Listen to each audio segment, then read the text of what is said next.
Gulf countries સાથે, ગલ્ફના દેશો સાથે આપણો ગુજરાતનો તો સદીઓ પુરાનો વ્યવસાય છે. આમની સુરક્ષા અને આમના રોજગારની સુરક્ષા, એમની વ્યવસ્થા આ પણ સરકારે તાત્કાલિક કરવી જોઈએ. સરકારી ખર્ચે જે ગુજરાતીઓ આવવા માંગતા હોય એમને સહી સલામત લાવવાની વ્યવસ્થા કરવામાં આવે. અનેક દેશોમાં મોટી સંખ્યામાં ગુજરાતીઓ વસી રહ્યા છે, ત્યારે રાજ્યસભાના સાંસદ શક્તિસિંહ ગોહિલની કેન્દ્ર સરકારને તાત્કાલિક કાર્યવાહી કરવાની માંગ કરી છે. ગલ્ફ દેશોમાં ભારતીય એમ્બેસી દ્વારા હોટલ અને ભોજનની વ્યવસ્થા કરવાની પણ માંગ ઉઠી છે.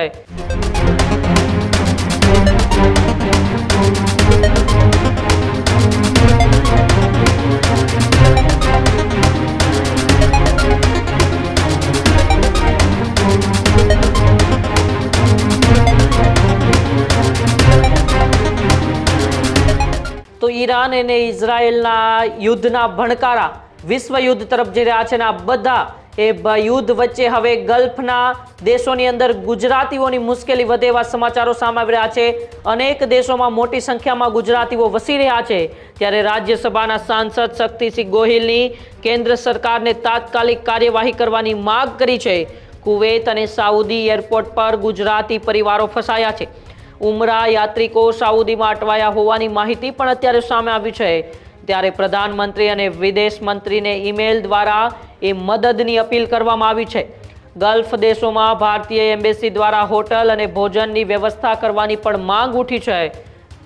ઈરાન અને ઇઝરાયલ યુદ્ધ વચ્ચે ગલ્ફ દેશોમાં ગુજરાતી સમુદાયમાં અત્યારે ચિંતા વ્યાપી છે.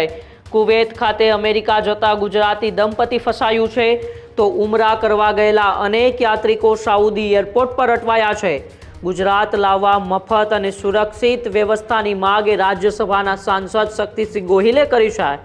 એમ્બેસી દ્વારા હોટલ અને ભોજનની તાત્કાલિક સુવિધા કરવાની પણ અપીલ કરી છે. ગલ્ફ સાથેના વેપારને અસર ન થાય તે માટે શક્તિસિંહ ગોહિલે સરકારને અપીલ કરી છે. ગુજરાતના દરિયાઈ વેપારીઓ માટે પણ સહાયની માંગ કરી છે. ત્યારે હવે ઈરાન ઇઝરાયલના યુદ્ધની અસર છે એ મોટી સંખ્યામાં સમગ્ર વિશ્વની અંદર જોવા મળી રહી છે, જેમાં લોકો એ ફસાયા છે. ભારતીયોની સાથે સાથે મોટી સંખ્યાની અંદર ગુજરાતીઓ પણ ફસાયા છે. એ હજ પડવા ગયેલા લોકો હોય કે પોતાના કામ ધંધે જતા લોકો હોય, તે ક્યાંક ને ક્યાંક એ ફસાયેલા છે ને તેને લઈને રાજ્યસભાના સાંસદ શક્તિસિંહ ગોહિલે રજૂઆત કરતા શું કહ્યું, શક્તિસિંહ ગોહિલને સાંભળ્યું. ઈરાન વિરુદ્ધ ઇઝરાયલ અને અમેરિકાના યુદ્ધના કારણે ગલ્ફના અનેક દેશોમાં વસતા આપણા ગુજરાતીઓ માટે, ઈરાન અને ઇઝરાયલમાં વસતા આપણા ગુજરાતીઓ માટે અનેક ચિંતાનો વિષય છે. કોઈ પણ ટીવીની ચેનલ ખોલીએ, સતત હવાઈ હુમલાઓ, ડ્રોન, મિસાઇલ્સ આ દ્વારા હુમલાઓ જે વિસ્તારોમાં થાય છે ત્યાં અસંખ્ય આપણા ગુજરાતીઓ વસે છે. મેં માનનીય વડાપ્રધાનશ્રીને અને માનનીય વિદેશ મંત્રીશ્રીને વિનંતી કરતો ઈમેલ મોકલ્યો છે કે આપણા ગુજરાતીઓ જે આ જગ્યાએ છે એમની સંપૂર્ણ સુરક્ષાની વ્યવસ્થા કરવામાં આવે. કેટલાક ગુજરાતીઓ અમેરિકા અને અન્ય જગ્યાએ જવા માટે ગુજરાતથી નીકળ્યા હતા અને એમનું હવાઈ જહાજ દુબઈ, કુવૈત, બહેરીન આવી જગ્યાએ રોકાઈને જવાનું હતું. ત્યાં રોકાયું હવાઈ જહાજ અને એરપોર્ટ બંધ થઈ ગયા છે. એ લોકો ત્યાં ખરાબ પરિસ્થિતિમાં મુકાયા છે. આપણા ગુજરાતના નડિયાદના પ્રિતેશભાઈ પટેલ અને હિનાબેન પટેલ, એમના પરિવારે મારો સંપર્ક કર્યો કે કુવૈતમાં એમને અમેરિકા જવાનું હતું, પ્લેન કુવૈત રોકાયું છે અને ત્યાં તેઓ ફસાયા છે. પારાવાર મુશ્કેલીઓનો સામનો કરવો પડી રહ્યો છે. આપણા અનેક યાત્રીઓ જે ખાસ કરીને ઉમરા કરવા માટે જતા હતા, એ સાઉદી અરેબિયામાં એરપોર્ટ પર પહોંચવાના સમયે એમને કહેવામાં આવ્યું કે એરપોર્ટ બંધ થઈ ગયું છે, આગળ નહીં જઈ શકાય, નથી એમના માટે કોઈ વ્યવસ્થા. આવા તો અનેક વ્યક્તિઓ ખાસ કરીને આપણા ગલ્ફ કન્ટ્રીઝ સાથે, ગલ્ફના દેશો સાથે આપણો ગુજરાતનો તો સદીઓ પુરાનો વ્યવસાય છે.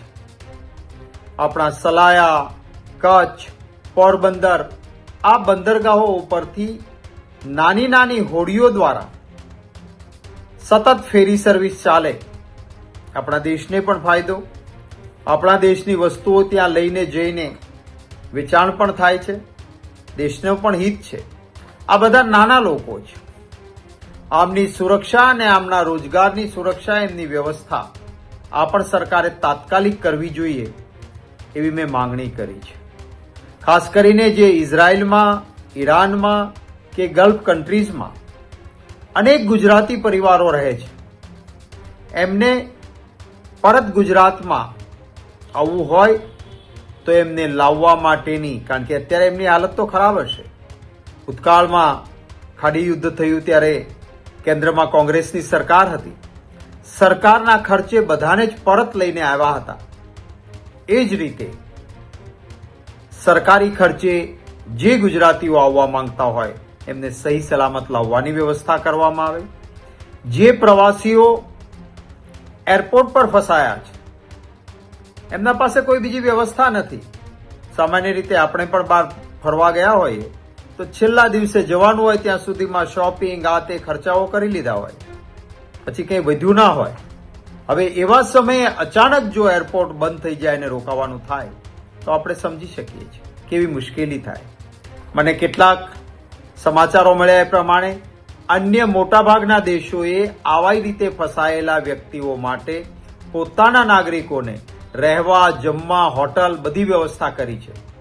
તો આપણા દેશની એમ્બેસીઝ પણ જે કોઈ આપણા નાગરિકો એરપોર્ટ પર બહાર ફસાયા છે એમના માટે તાત્કાલિક પૂરેપૂરી રહેવાની, જમવાની બધી જ વ્યવસ્થા કરે.